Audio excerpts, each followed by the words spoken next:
Muy buenas tardes a todos. Qué alegría ver tantas caras conocidas.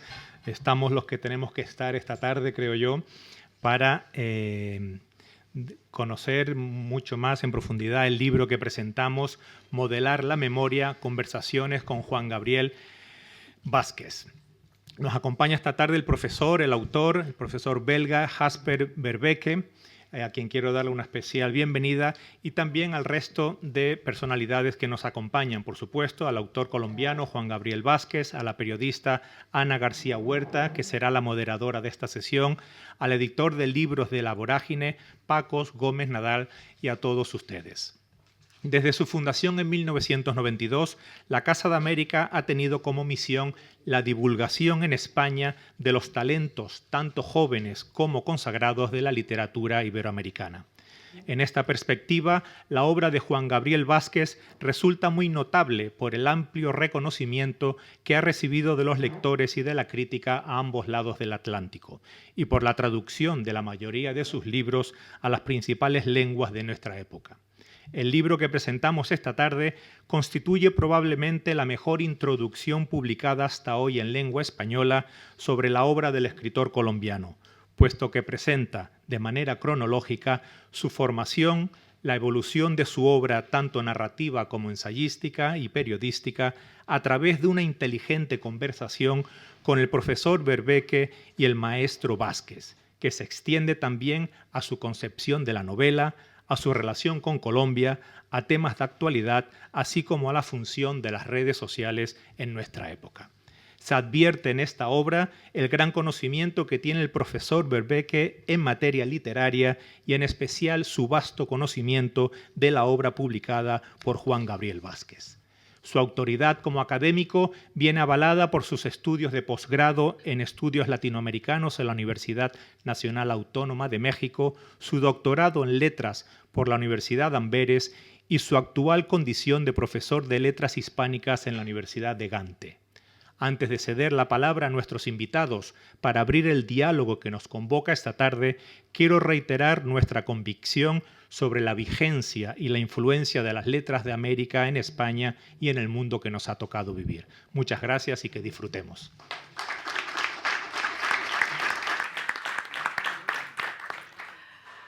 Buenas tardes a todos y muchas gracias por acompañarnos acá en Casa de América. Y nos reúne hoy este libro escrito por Jasper Verbeke. Gracias porque me han ahorrado las partes de las biografías, que así vamos a tener más tiempo para conversar. Nos reúne la presentación de este libro, que es Modelar la memoria, conversaciones con Juan Gabriel Vázquez, que está publicado por el colectivo La Vorágine. Queridos editores, gracias por invitarme también a moderar esta charla, ¿no? El libro recoge 15 años de conversaciones entre 2010 y 2025, ¿verdad? Y traza el autorretrato intelectual de uno de los novelistas más importantes de la literatura iberoamericana contemporánea. Las dos primeras conversaciones son conversaciones públicas y el resto son privadas, que se suceden debido a que hay una especie de enganche de conexión entre tanto lector, en principio ya era un estudiante interesado en tu obra, Juan Gabriel, pero luego ya se establece una relación como de complicidad. Yo tengo la tentación de preguntarte si algún momento aquí se llama la policía, seguridad, o sea que hay un belga por ahí que me quiere estar conmigo mucho rato y hablar conmigo, ¿no? Entonces, en un inicio, yo entiendo que todos los que estamos aquí, el público sobre todo, es conocedor de la obra del autor y probablemente la conoce muy, muy profundamente. Con lo cual, a lo mejor la primera pregunta que había que hacerle es al público qué espera de un libro de conversaciones con un autor que bien conoce, ¿no? Si lo que esperan es una experiencia de lectura similar a la de las lecturas de la autora que se entrevista. Entonces, una vez leído el libro, o sea, yo debo confesar que mi experiencia lectora del autor que tenemos aquí se reduce a dos libros, a Las reputaciones y Volver la vista atrás. Ha sido a raíz de la lectura del libro de Jasper cuando me han entrado muchísimas ganas de no leer otra cosa más que tanto novela como la parte de los cuentos. O sea, me resulta muy atractivo, los ensayos, por supuesto, las crónicas periodísticas. Entonces, la impresión al penetrar en el libro, ¿no? Modelar la memoria es una conversación, ¿no? Que se convierte en una forma de pensamiento al final. Nuevamente se está generando una nueva forma de sentido en estas conversaciones tan profundas y tan interesantes, ¿no? En las páginas del libro se están mezclando la reflexión sobre la novela como un modo de dialogar con el mundo, la memoria como materia narrativa, los límites de la ficción, la adulteración de la verdad, la figura de intelectual público, la imaginación moral que exige toda escritura, ¿no? Entiendo. Como el título sugiere, modelar la memoria. O sea, es una responsabilidad tremenda, ¿no? ¿Qué haces con ese barro, no? El libro trabaja todo esto como una especie de escultor, ¿no? Que va quitando capas y capas hasta que surge una especie de la forma que se quiere, ¿no? Y quizás esa sería mi primera pregunta, Jasper. La carpintería interna de este libro, o sea, para todos los que nos dedicamos en distintos niveles al mundo de la palabra o al mundo de la escritura, ¿cómo fue ese planteamiento? Que tú yo entiendo que te encuentras una serie de material, ¿cómo lo ordenas? ¿Participa Juan Gabriel en ese orden? ¿Es un trabajo a dos? Contame un poco la... Ok, gracias. Primero, pues decir gracias también a Casa de América. Es un honor de verdad estar aquí en esta casa tan ilustre, tan importante para las letras latinoamericanas. Bienvenidos, bienvenidas a todos. Sí, este libro, obviamente sí, el resultado que uno tiene en manos no deja ver todo el trabajo que está detrás y parte, digamos, tiene un origen en una primera conversación con Juan Gabriel que tuvo lugar hace unos 15 años, en el año 2010.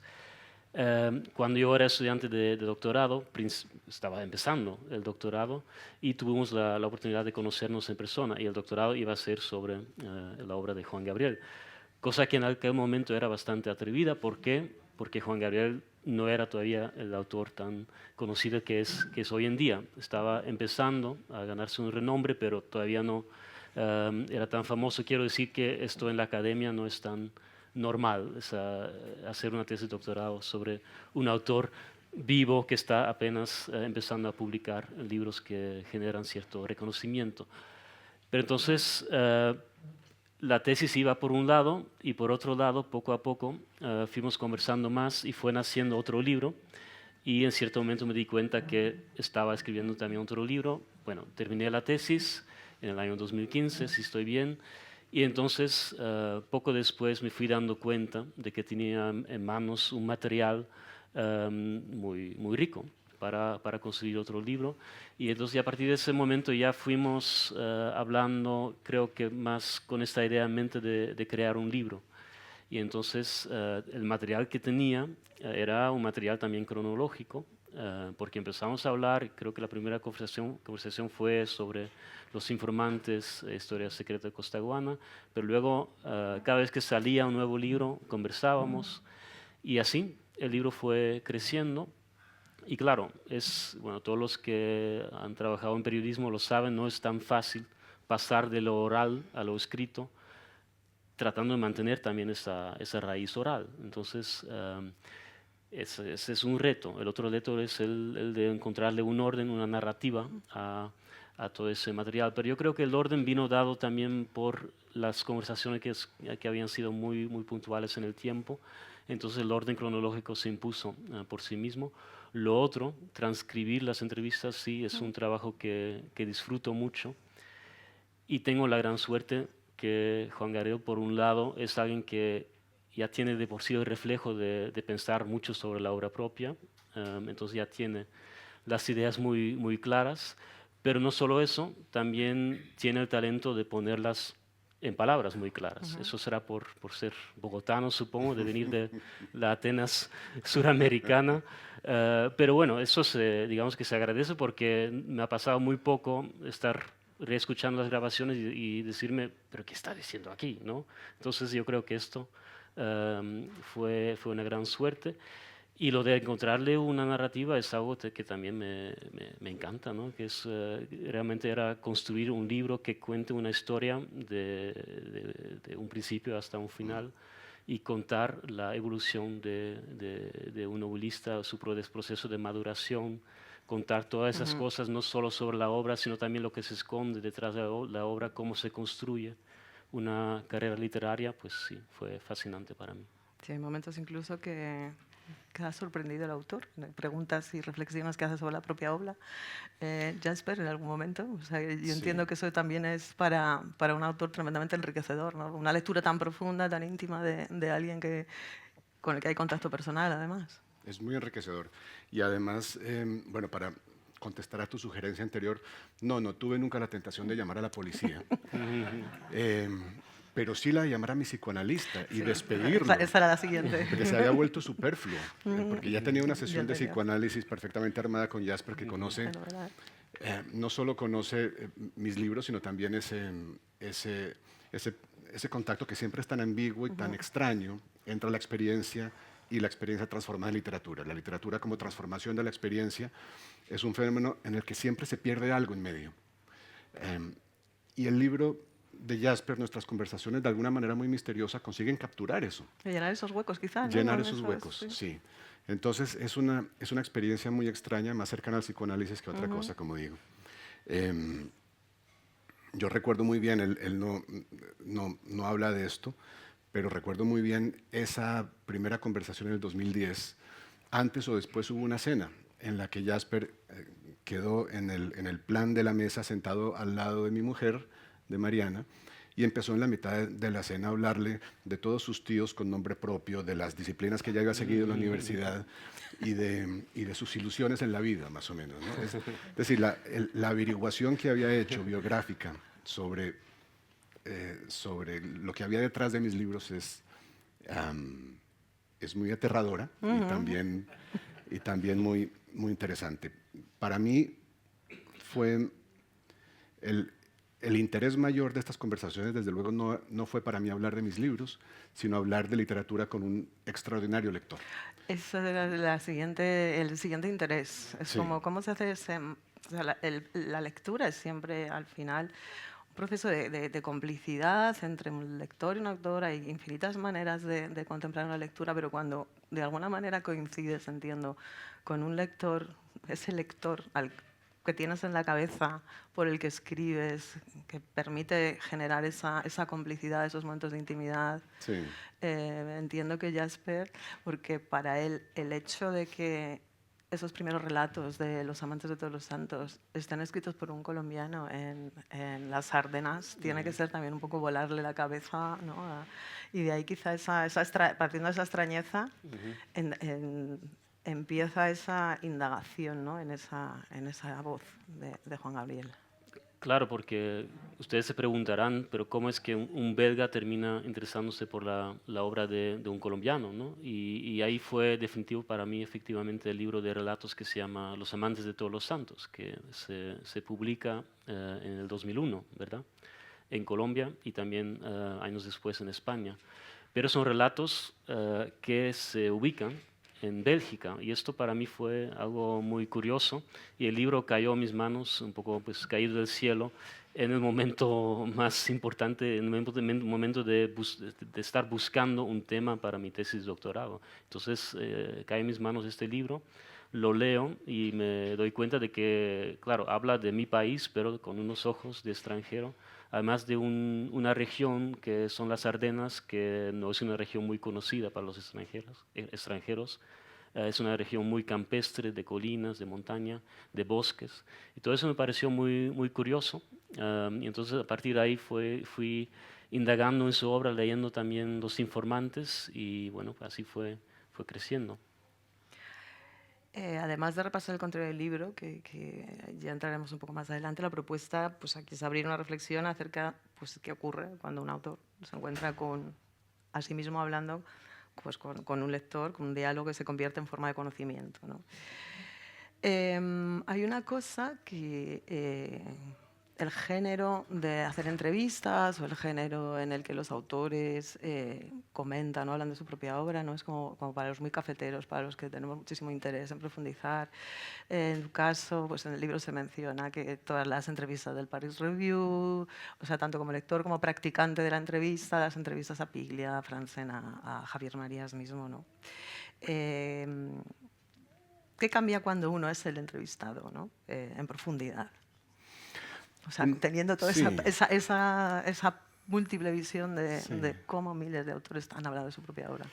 Y yo creo que la conversación con Jasper tuvo la virtud de borrar un poco las líneas entre el entrevistador y el entrevistado. Yo las tuve muy presentes, estuve muy consciente de ellas cuando ejercía la labor de entrevistador con estos escritores a los que he admirado y a los que he buscado para conversar con ellos, como Javier Marías, con quien tuve 4 entrevistas en el curso el cuarto de siglo de relación que tuvimos, y comenzaron como las de un escritor admirado que quiere hablar con un novelista al que admira. Digamos que con cada uno de esos entrevistados había una relación distinta, en algunos casos de complicidad, en otros menos, pero siempre tenía yo muy presente una especie, una dinámica que era la del entrevistador, que era yo, y el entrevistado, que era el otro. En el caso de Jasper, esas líneas se borraron. Yo pasé muy rápido de sentirme escritor entrevistado a sentirme conversador de literatura. Eran conversaciones literarias llevadas por una lectura muy generosa de mis libros, generosa en tiempo, me refiero, en tiempo, en intensidad, en conocimiento, que era la que hacía Jasper, y que me permitía entonces, y esto era una especie de termómetro que tenía yo. Las conversaciones con mucha frecuencia partían de una respuesta a una pregunta concreta sobre mis libros y se convertían en consideraciones más abstractas sobre la idea que tenemos de la literatura, sobre la idea que tenemos de la importancia de la ficción en nuestras vidas, en la sociedad en la que vivimos, y sobre los libros que nos apasionan, ¿no? Encontramos sintonía, nos interesan muchos de los mismos autores. Entonces, todo eso convirtió estas conversaciones menos en un ejercicio académico, si quieres, de un académico que habla con su material, y más en una conversación abierta que va cubriendo toda una vida. Y esto para mí es tremendamente interesante, por varias razones, pero una de ellas es tratar de rastrear el cambio, ¿no? que han sufrido mis libros, Es un que he ejercicio sufrido yo. de psicoanálisis y de terapia, yo creo que es súper interesante, porque además uno se acaba reconociendo, o sea, la pregunta es si te reconoces en ese retrato que puede, evidentemente entiendo que sí, que puede surgir de lo que Jasper ha recogido, y si sientes que la memoria, incluso la tuya, puede ser una forma de ficción también. Bueno, la memoria siempre es una forma de ficción. Hay una conversación fantástica. Bienvenido, querido Juan. Muchas gracias a todos, a todas por estar aquí. No lo había dicho antes, es un placer para mí estar en Casa de América otra vez. Gracias por acogerme, y a todos ustedes por estar aquí. Gracias, querido Sergio, Tulita, por acompañarnos. La memoria siempre es ficción. La memoria siempre es un modelaje, y por eso esta palabra que Jasper ha escogido para el título es tan apropiada.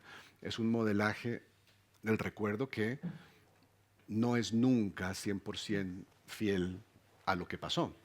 Hay una conversación maravillosa en la que pensaba yo mientras leía el libro de Jasper, entre Coetzee, el novelista sudafricano, y su psicoanalista Arabella Kertz. Y entre ellos, cuando están hablando de literatura, están hablando de ficción, y llegan a la revelación de que el verbo fingere, el verbo latino, del cual sale la palabra fingir y la palabra ficción, por lo tanto, significaba originalmente modelar.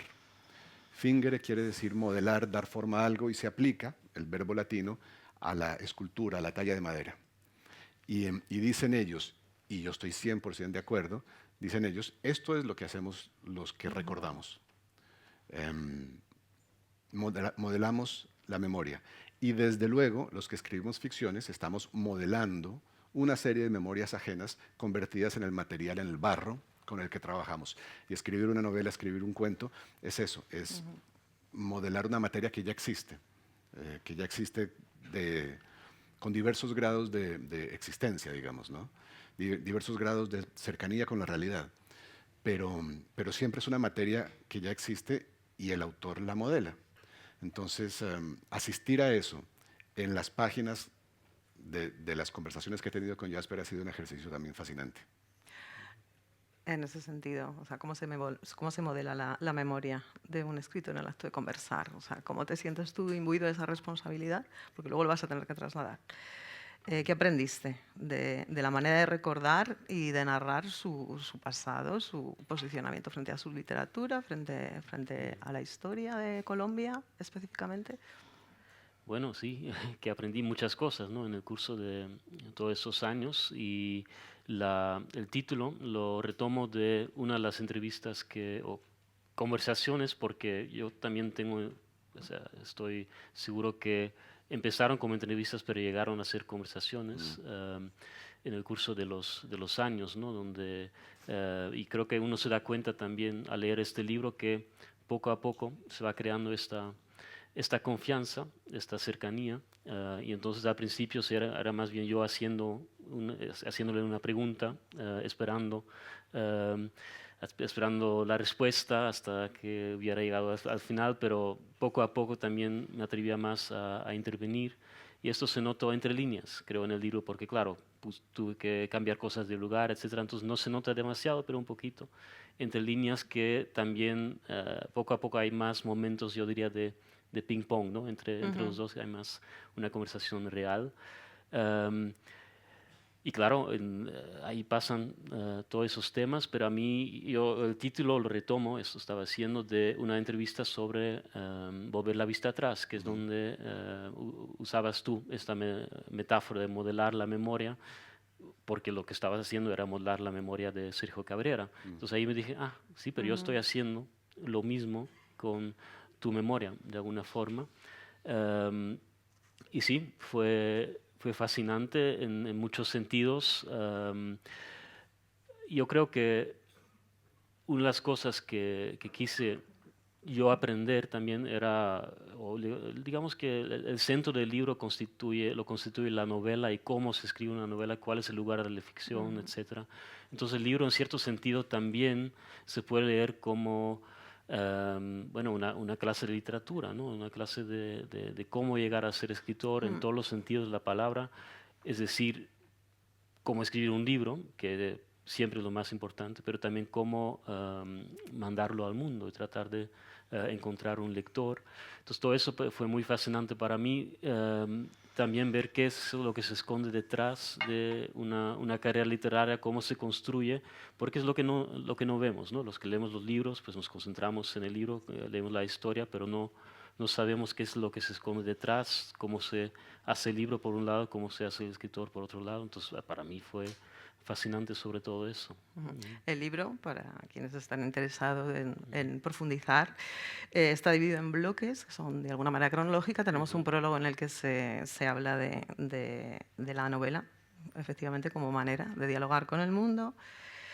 Y a partir de ahí se van creando bloques temáticos con unos títulos, con unos epígrafes muy sugerentes que corresponden a una serie de obras de la carrera de Juan Gabriel Vázquez.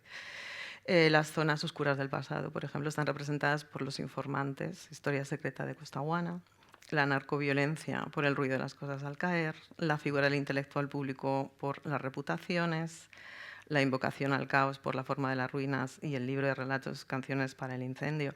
La forma de titulares, que es también una cosa intensa, o sea, la forma de las ruinas, Canciones para el incendio y el ruido de las cosas al caer. Esto me está haciendo acordar hablando con el tema de la novela, como también la poética y la métrica interna del castellano, que siempre tiende a que las formas perfectas sean en el decasílabo, el octosílabo, igual que el inglés tiene el pentámetro yámbico, o sea que esas conversaciones que son, como decía antes, como para muy cafeteros, son realmente muy recomendables para todos aquellos que quieran adentrarse en el libro, ¿no?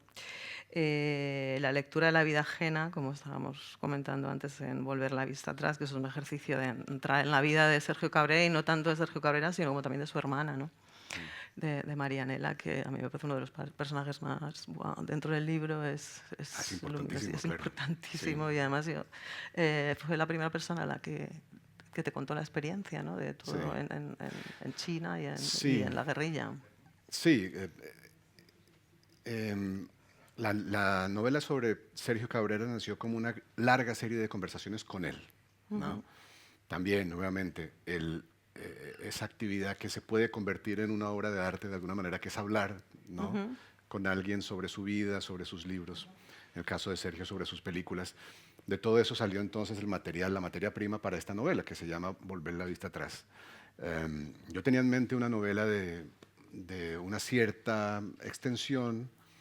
Yo creía que iba a ser del tamaño del ruido de las cosas al caer, que es una distancia en la que tengo una noción más o menos clara de la cantidad de material que cabe ahí y de la arquitectura que puede tener el libro, etc. Pero en algún momento me di cuenta de que Sergio hablaba constantemente de su hermana. Su hermana siempre estaba ahí, era como el Sancho, al Don Quijote que era Sergio. Estaba siempre presente en todas las escenas, en la niñez, en el viaje a China, a la China de Mao, en el regreso para incorporarse a la guerrilla colombiana, incluso en el momento presente de la novela. Y pensé, por rigor de novelista, digamos, tengo que darle a este Darle esa personaje. relevancia, porque además la trayectoria, la educación es paralela, la de los Claro, dos hermanos, claro. la misma. Cada uno la Entonces, recibe de una manera. pensé, tengo que darle una dimensión más profunda a este personaje. Voy a pedir permiso para hablar con ella y hablaré con ella media hora. Y tendré que escribir 30, 40 páginas más. Y resulta que no, que hablé con ella 2 horas de una conversación muy intensa en la que ella me contó cosas de las que nunca antes había hablado. Y la novela se dobló en tamaño.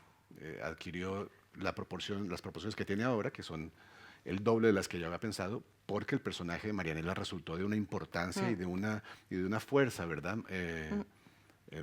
Moral, si quieres, dentro de la novela que no se podía resumir. Y además, en esa novela en concreto, la elección del narrador, esa me parece complicada, porque al final es ponerse detrás, estar escuchando, ordenando, es un poco lo que hace Jasper contigo, lo que hiciste tú en Volver la vista atrás con los hermanos Cabrera, a lo mejor puede ser, sí, ¿no? Sí, es así. Y además Jasper lo dice en el libro, le dedica un momento a hablar de esa primera frase de la novela, según me lo contó a mí, y luego entonces ese mí, que soy yo, desaparece y la novela se cuenta de otra manera. A mí eso cuando la agarré, la novela, que ha sido mi lectura este verano, Sí. intensa, recomendada por los amigos de la vorágine aquí presentes, a los que les debo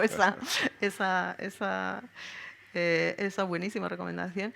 Al leer eso, me lo contó Sergio Cabrera, a mí me recordó ahí al fautor este de Borges, de me lo contó fulanito en una taberna, que ya te da el argumento como para rasca, ponerte a contar absolutamente Pues lo que me veas. parece muy bien estar en esa compañía. Está mal, ¿eh? No está mal, pero bueno, me alegra también que la lectura de este Sí, libro te sí. sirva de pronto para ir a otros de los libros. Si no te gustan, Jasper te devuelve el dinero, no hay ningún problema. Gustarme me gustó muchísimo y tengo muchísimas ganas de... Tenemos, siguiendo con lo que es la estructura del libro, ¿no? por hacer un paralelismo entre los, o sea, no paralelismo, o sea, el tema y la obra de Juan Gabriel, El peso de las palabras, hablamos de los desacuerdos de paz, que eso ya es capítulo aparte, entiendo lo que es la crónica política y el compromiso con seguir las conversaciones, el proceso de paz en Sí. Colombia. Tenemos el compromiso del novelista ejemplificado en la traducción del mundo, gran título también, cómo traduces el mundo si no es a través de la ficción.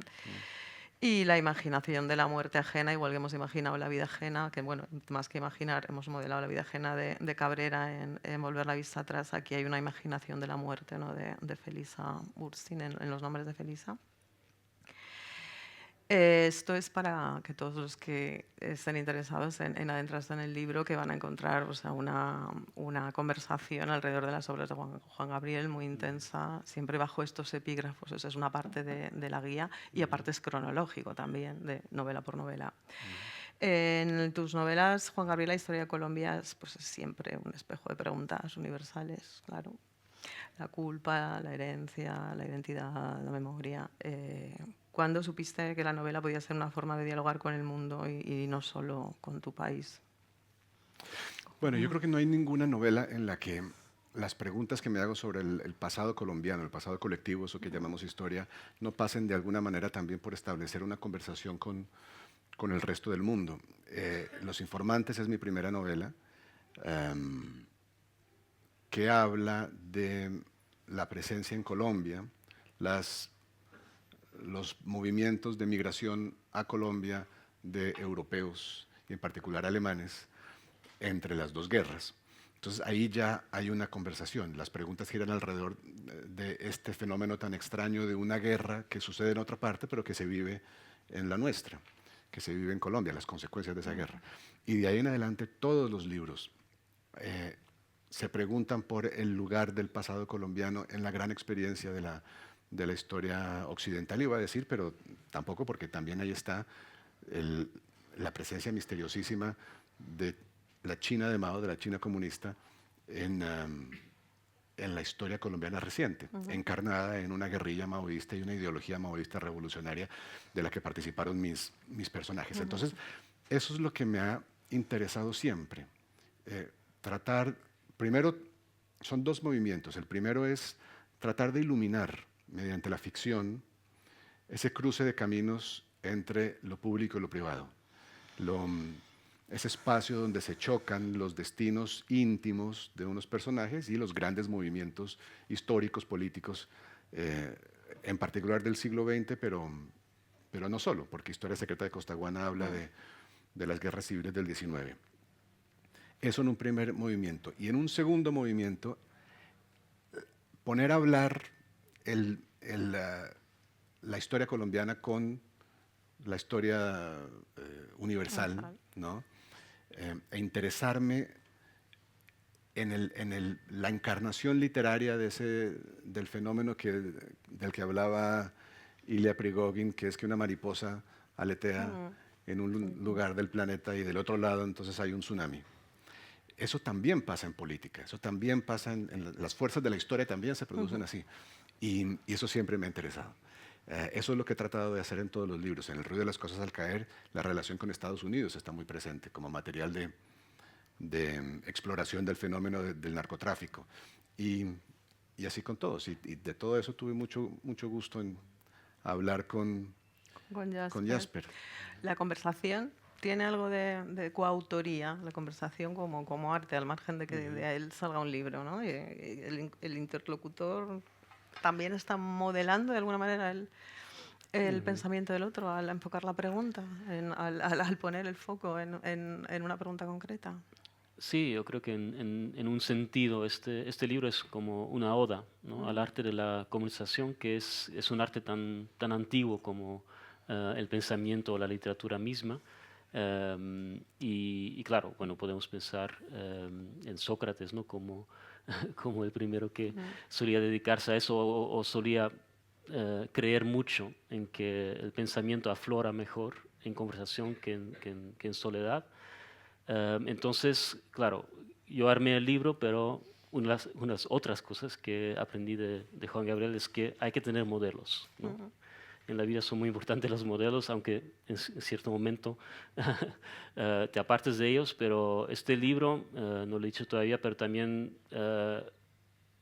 tiene un modelo y por eso también de ahí viene el epígrafe, que es de El olor de la guayaba, de García Márquez y Plinio Apuleyo Mendoza. Entonces, yo creo que la idea del libro nace ahí de hacer algo parecido en nuestro libro, porque para mí sí es un libro conjunto y que se inscribe en una tradición de libros de conversaciones. Bueno, hay una tradición mundial, pero también hay una tradición muy asentada en el mundo hispanoamericano. Ahí está El olor de la guayaba, está Crítica y ficción de Piglia, está Viaje al centro de la fábula de Monterroso, hay otros ejemplos. Que todos de alguna forma son odas al arte de la conversación, pero también son libros muy distintos entre sí. Entonces, yo en cierto momento, claro, le hablé a Juan Gabriel de este libro, de este proyecto, de esta idea, o sea, que le escribí diciendo, mira, tengo esta idea de armar un libro de conversaciones. Y él dijo que muy bien, pero ya llegó un día en que yo quería preguntarle, ok, pero ya está el libro, ¿qué hacemos? ¿De quién es el libro, no? ¿Es mío, es tuyo, es nuestro?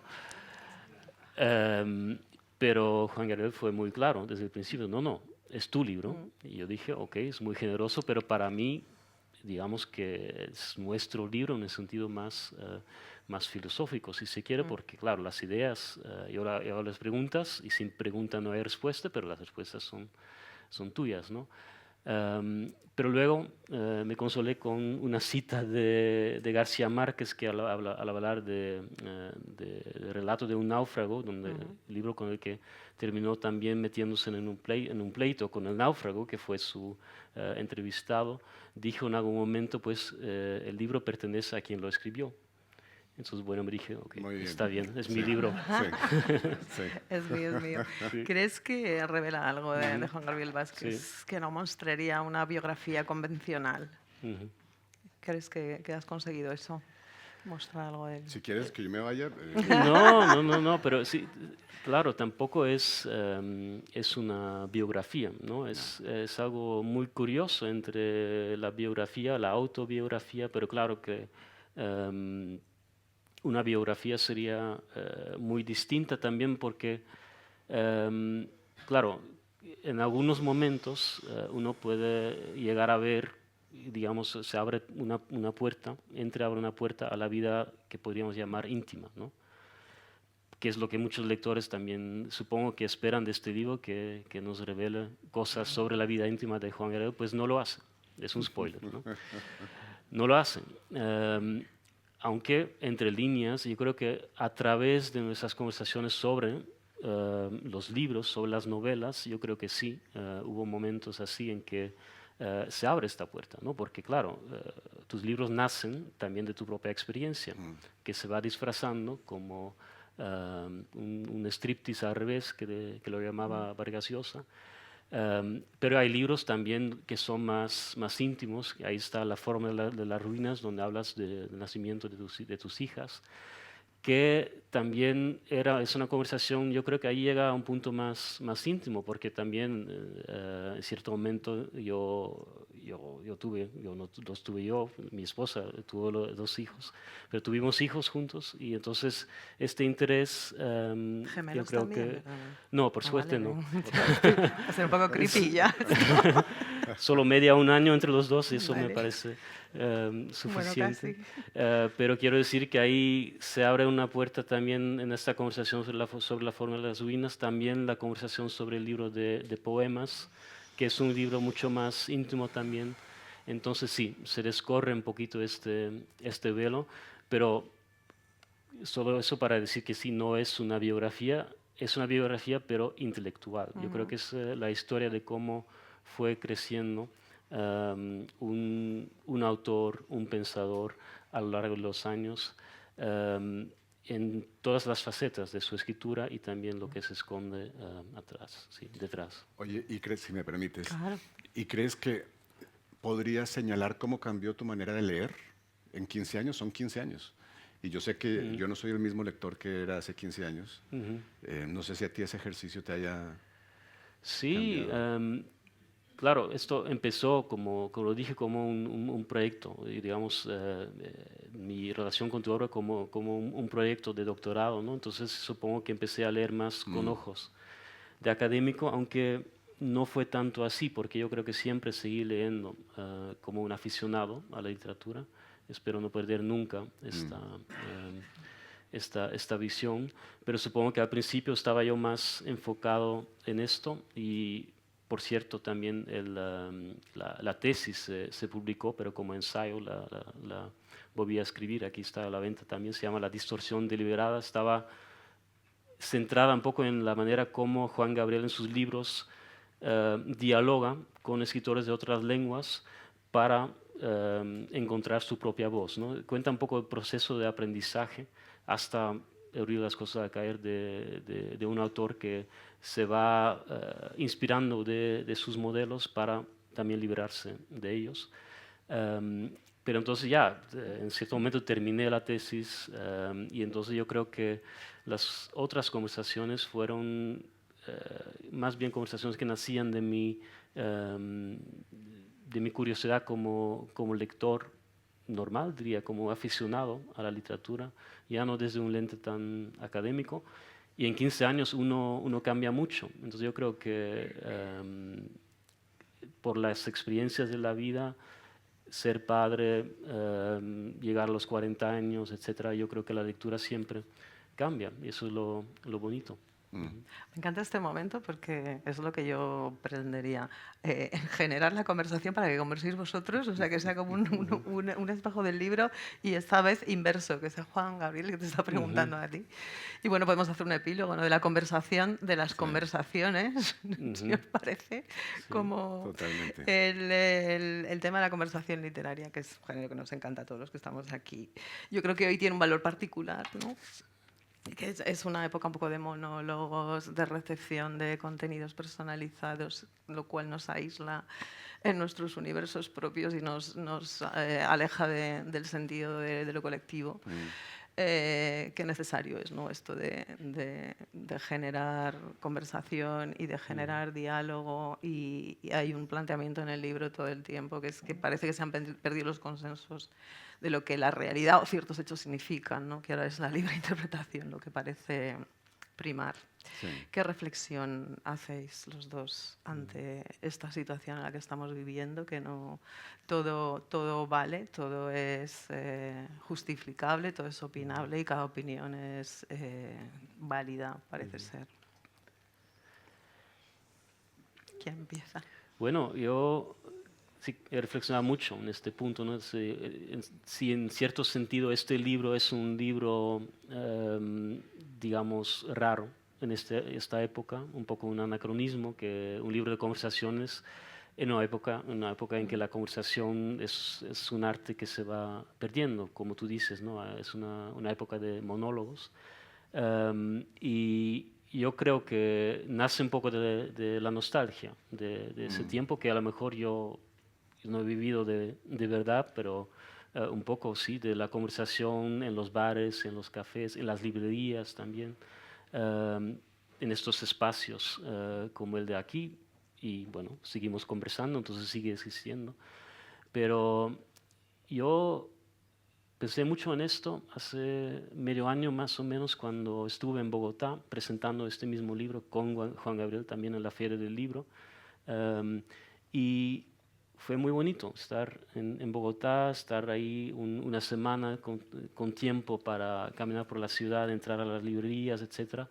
Y ahí me di cuenta de que en Colombia, y supongo que en otros países de América Latina también, las grandes ciudades, sigue existiendo este espacio de la conversación espontánea, ¿no? Uno entra a una librería ahí y además muchas veces están situadas en casas antiguas, ¿no? Entonces uno llega ahí y se siente en casa.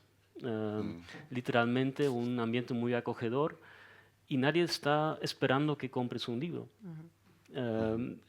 Terminas haciéndolo, ¿no? Pero entras a conversar y sí, a tomar un café, y yo creo que eso era muy bonito para mí, ver que esto todavía existía ahí y se está perdiendo un poco, creo, al menos en Europa, la Europa occidental, de donde yo vengo, donde la gente sí va al café, al bar, para trabajar en su propia computadora, pero sentarse a platicar, pues mucho menos. Es que las tecnologías, yo creo que nos han hackeado el cerebro, la propia configuración del cerebro, que hemos perdido la capacidad de hilar dos pensamientos seguidos, de ponerlos en cuestión, de compartirlos con los demás, ¿no? Es algo de lo que reflexionas bastante en el libro, ¿no? Sí, yo creo que uno de las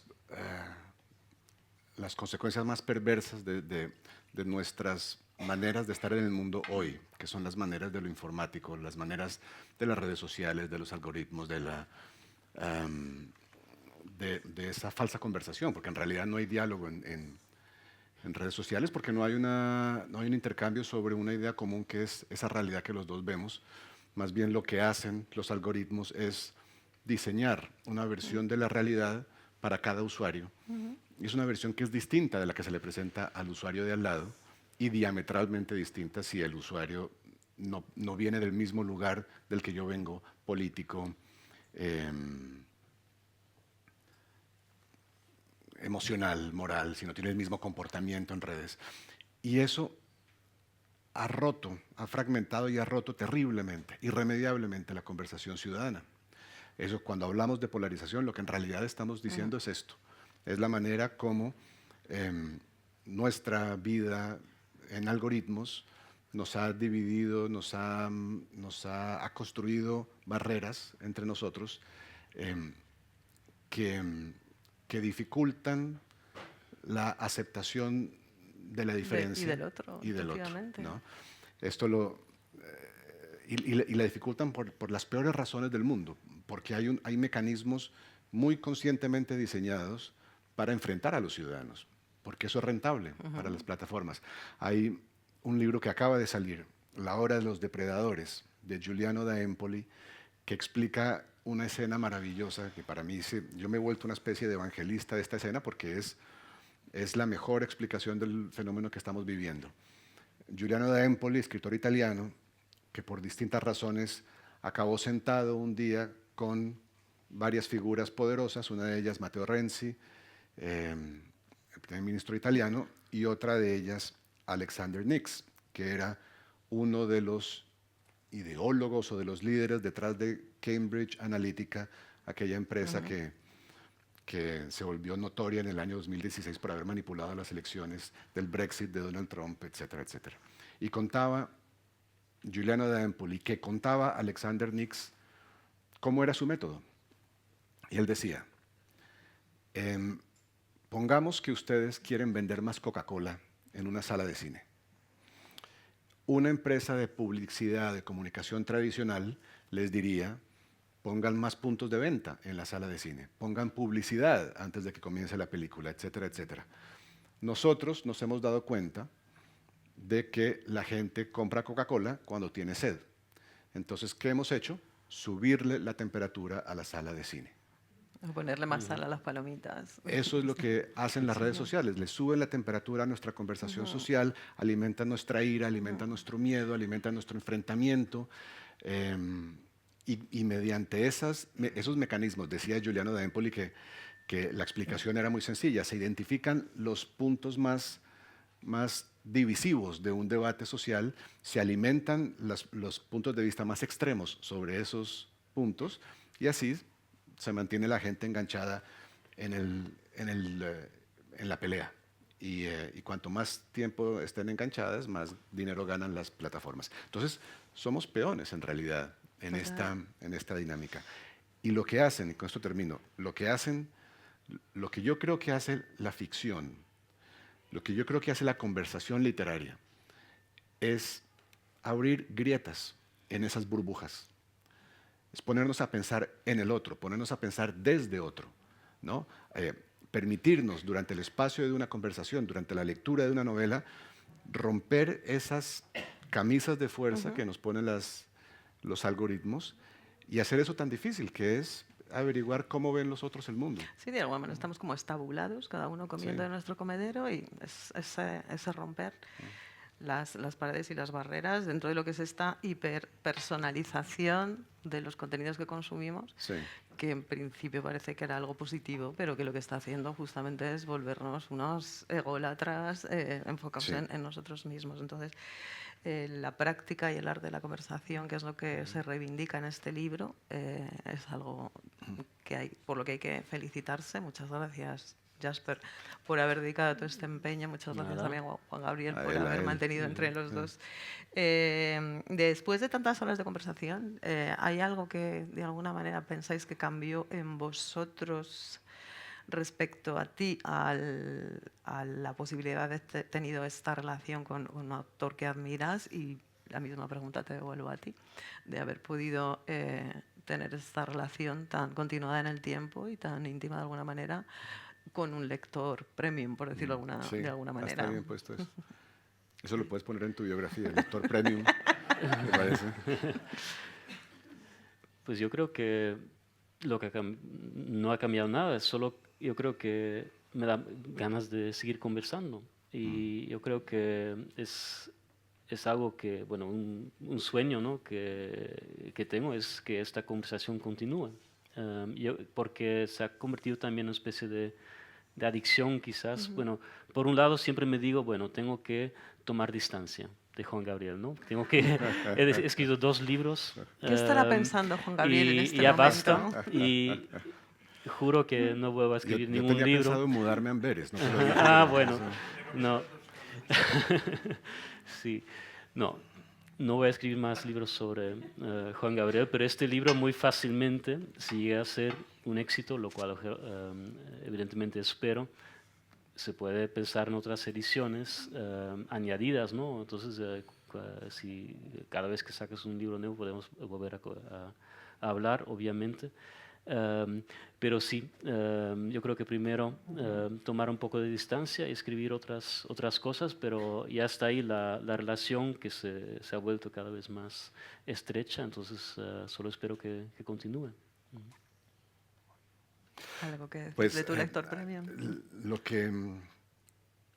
lo que pienso ahora es que es justamente ese mantener una distancia o recuperar una distancia, lo que me ha pasado a mí con mi itinerario de novelista gracias al libro de Jasper. Lo que el libro me ha permitido es dar pasos atrás y ver lo que ha pasado, que no he visto antes por estar metido ahí dentro, ¿no? Entiendo cosas que antes no entendía. Siempre es muy útil para un novelista, creo yo, identificar sus obsesiones. Puede ser muy negativo entenderlas demasiado, porque entender nuestros demonios, nuestros fantasmas, que son la materia, el lugar oscuro de donde salen las ficciones, de alguna manera puede ser peligroso, puede desactivar, ¿no? El motor que nos lleva a escribir, que es el afán por averiguar lo que hay detrás, oscuro, oculto, en una experiencia, en una vivencia, en una pregunta que nos hacemos. Pero una cierta conciencia para un autor que no tiene un método programático, que no sabe muy bien por qué ha escrito los libros que ha escrito, pero que sí está muy consciente de que lo que ha hecho tiene que ver con obsesiones profundas, pues que alguien les eche un poco de luz es útil. Y eso es lo que ha hecho el libro de Jasper. Me sorprendió de cierta manera darle una mirada en estos días y descubrir que son muchos años, que son 15 conversaciones a lo largo de muchos años, y que sin embargo se lee con una extraña unidad, ¿no? Hay verdaderamente una noción de unidad en eso que Jasper cuenta, porque es su construcción, desde luego, ¿no? Yo he respondido a preguntas, pero él ha construido un relato. Y es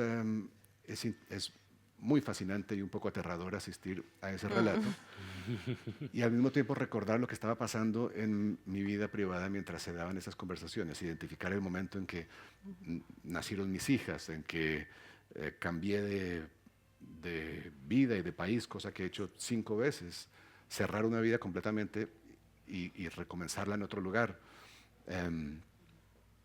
Pasar por momentos difíciles que no están en las conversaciones, están en la vida privada que no se cuenta. Pero asistir también a esa lectura ha sido un testimonio de lo provechosa que fue la conversación, ¿no? Y lo agradecido que estoy yo también por todo el ejercicio. Lindo, se dice, ¿no?, que la literatura es un ejercicio de sombras, ¿no? Sí. Y que cuando se consigue algo de luz que se te devuelve, que entiendo que es lo que ha hecho Jasper, pues tiene que ser muy satisfactorio. Así es. ¿No? Ya para terminar contigo, porque no sé, vamos a abrir un poco preguntas al público por si alguien quiere intervenir, pero 5 minutos me están diciendo. Última pregunta para ti, Jasper, es ¿qué esperas que el lector se lleve de este libro? ¿Qué espero que se lleve de este libro? Pues lo que hemos estado hablando, yo verlo sobre todo como esto, como una oda a la conversación y que les dé ganas, por un lado, obviamente, de leer la obra de Juan Gabriel, pero, y eso sí quiero dejarlo claro, no es necesario haber leído las novelas de Juan Gabriel para disfrutar este libro. Sí, no, es mi caso, absolutamente, solo he leído 2 y lo he disfrutado muchísimo. Lo que sí es, espero, que dé ganas de leer los libros de Juan Gabriel, obviamente. Pero yo creo que puede interesar a muchos lectores, ¿no? A los aficionados de los libros de Juan Gabriel, a los que se interesan por la literatura en el sentido más general, a los que quieren ser escritores, escritoras. Yo creo que contiene muchas lecciones de cómo escribir bien, de cómo tratar de abrirse paso en el mundo literario, porque una cosa es escribir bien, otra cosa es buscarse un público, terminar viviendo de la pluma, cosas así. Entonces yo creo que contiene muchos aprendizajes y espero sobre todo que se pueda disfrutar como una historia, un relato bueno, que es cronológico, pero que contiene todas esas lecciones. ¿Sí? Pues muchísimas gracias a los dos. Abrimos Gracias. turno de preguntas. Acá, por favor. Hola, buenas tardes. Los felicito. Juan Gabriel, yo quería aportar un pedacito de la biografía de Juan Gabriel, pero humana, y es que estudiamos juntos en el colegio Okay. y para mí es un orgullo enorme haberlo visto desde el colegio. De repente todos empezamos a ver a Juan Gabriel crecer y crecer y crecer y verlo donde está me llena de alegría, de orgullo. Sumado a una segunda cosa que me gustaría agregar de ti, Juan Gabriel, y es que es un hombre, como tú acabas de decir con lo del libro, generosísimo. Yo después de la grabación en algunos puntos le he pedido cosas y siempre se ha puesto a mi disposición y todo me lo ha dado muy generosamente sin estar tan cerca. Y te tengo una pregunta, Juan Gabriel, siendo colombianos, yo me pregunto, porque ser escritor en un país como Colombia, yo creo que tiene una dificultad añadida, porque es un país muy complicado, ¿no? Y yo siempre he pensado que eres muy valiente, porque eres comprometido y eres sensato. ¿Te ha dado miedo alguna vez ser escritor y tener en algún punto que decir lo que piensas y revelar algo de la verdad? ¿Cómo has enfrentado esos miedos? Sí. Bueno, pues muchas gracias, Verónica, por tus palabras.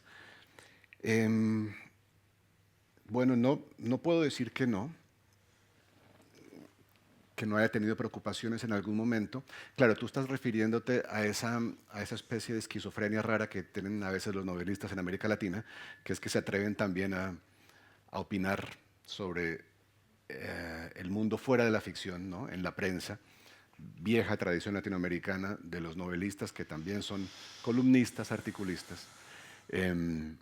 Claro, yo creo que no hay dos maneras más opuestas de estar en el mundo a través del lenguaje que la del novelista y la del columnista de prensa. Un novelista siempre he creído que escribe a partir de la incertidumbre. Un novelista escribe porque no sabe. Escribe para averiguar. Una novela es un viaje, como dice el título de un libro mío, un viaje con un mapa en blanco, a lugares que no están cartografiados, de los cuales no sabemos cosas. Un articulista de prensa escribe por las razones contrarias, porque cree saber algo. Tiene una certeza, que es política, que es social, y siente que tiene que defenderla, ¿no? Y claro, eso siempre tiene consecuencias, y más en países que son de naturaleza violenta, como es Colombia, donde la conversación se da de manera violenta. Eso puede preocupar, pero yo creo que en el momento en que yo sienta que me estoy censurando, que estoy dejando de decir lo que veo, ahí dejaría de escribir artículos de prensa. Luego nos podemos hacer la pregunta, ¿sirve para algo escribir artículos de prensa? Yo no lo sé. No lo sé. Si sirviera para algo, el plebiscito por la paz no se habría perdido, porque el 90% de los columnistas de prensa apoyábamos las negociaciones. Entonces yo creo que la utilidad de estas actividades se ha reducido con el tiempo, pero dan la satisfacción, que es mínima y hasta cierto punto íntima, de discutir con profundidad y tratar de tener la mirada clara en un ambiente que nos invita más bien a a la ligereza y a la frivolidad y a las respuestas en 140 caracteres. Creo que defender una idea, un modelo de sociedad, una posición política en las 1250 palabras que tengo yo en el país es un ejercicio maravilloso. Es un privilegio para mí, desde luego, pero también yo como lector lo agradezco de los articulistas que leo. Es una situación llena de contradicciones, pero en la que yo tengo tanta fe en la actividad de los novelistas comentando la realidad en la prensa. Tengo tanta fe que me voy a atrever el año que viene, creo que estoy hablando de esto por primera vez, a publicar una recopilación de mis artículos del País, que son 500 páginas. No sé quién se va a tragar 500 páginas de esto. Jasper. Sí, no tiene que... Yo sí. Jasper se las va a leer 2 veces. Es una cosa... Sí. Pero tengo fe en esto. Tengo fe en el periodismo, en el ejercicio del periodismo, como antídoto a muchos de los males que aquejan nuestra conversación política y nuestro lugar ciudadano en estas épocas. Gracias. Tenemos, nada, 2 minutitos. Juan, lo siento, pero Lula ha levantado la mano antes. Gracias. La pregunta tiene que ver con Juan. Juan tiene un libro que se llama Egos Revueltos y habla de escritores. A mí Sí. me gustaría saber cómo se queda el ego de una persona, de un escritor como tú, que no sé si tienes 55 años, al leerse en un libro como este, y también qué le pasa al escritor si se enriquece el escritor o se empobrece, o qué le pasa, pues eso, cuando se le toca el ego. Gracias. No sé si Juan ahora. Sí. Claro, esto lo debería contestar Hacerlas Juan, rápidas, ¿no? sí, que Sí. tengo que hacer aquí de estricta gobernanta. Pues mira, yo rápidamente lo único que siento es gratitud. Gratitud por escribir una novela, en ciertos sentidos, como lanzar una carta. Es una carta muy sofisticada que se lanza a alguien. Hay un lector cuya existencia uno desea firmemente, pero de cuya existencia no tiene ninguna prueba. Y un libro como este es simplemente esa carta, la llegada de esa carta a buen destino, ¿no? Yo agradezco enormemente la generosidad de un lector que le dedica su tiempo a mis libros. Eso es lo único que siento. Y eso es lo que siento también aquí durante 15 años en las conversaciones con Jasper. Sí, Juan. Mi pregunta es, ¿cuándo, si lo recuerdas, tú te encontraste con la curiosidad? ¿Dónde está mi psicoanalista cuando lo necesito? Lo eché ya, lo expulsé ya. Mira, 30 segundos, Sí. 140 caracteres. exacto. Juan, la única prueba arqueológica que tengo de esto es un cuento que publiqué con 8 años en una publicación escolar, el anuario de nuestro colegio. Y ahí hay un cuento en el que yo recuerdo perfectamente haberlo comenzado, imagínate, en un folio o un folio y medio, haber comenzado sin saber lo que iba a pasar. Entonces, ahí hay yo recuerdo muy claramente esa sensación de que la escritura era averiguar también algo que no había pasado todavía. Tengo en casa, o la tiene mi madre, creo, un ejemplar del libro gordo de Petete. No sé si eso le dice algo a alguien aquí. ¿Cómo Pero no? en mi ejemplar del libro gordo de Petete, al final está en las guardas, con mi letra de niño, hay la continuación del último de los artículos que había leído en ese libro, porque yo quedé con curiosidad de saber qué más pasaba en ese artículo. Y escribí entonces un final tentativo. Esas son las curiosidades de un lector, ¿no? Que sabe que las historias, el final de las historias es un artificio, que las historias pueden continuar y es un motor de lectura y también de escritura. Y para terminar, me voy a permitir leer una parte del libro, una reflexión. Es una respuesta de Juan Gabriel que dice: cuando escribo tengo en mente a un lector que comparte mis preocupaciones literarias, morales, históricas y sociales. Ese lector que se parece mucho a mí, pero que al mismo tiempo es alguien a quien no conozco y con quien trato de establecer una comunicación. Quizás porque yo leo así. Cuando leo a mis grandes muertos, Conrad, Tolstoy, Proust, siento que el mayor privilegio de un lector de novelas consiste en estar pasando un tiempo muy concentrado con una conciencia superior, es decir, con alguien que está más consciente del mundo. Un gran novelista es alguien que se da cuenta de más cosas. Tolstoy tiene muchos momentos en los que, mediante una descripción de un detalle, nos hace darnos cuenta de una emoción humana que nunca habíamos conocido o que conocíamos sin saber que lo hacíamos. Es lo que, según Javier Marías, hacen los grandes novelistas. No generan conocimiento, sino reconocimiento. Vamos pasando por sus páginas y de repente nos decimos: carajo, yo sabía esto, pero no sabía que lo sabía.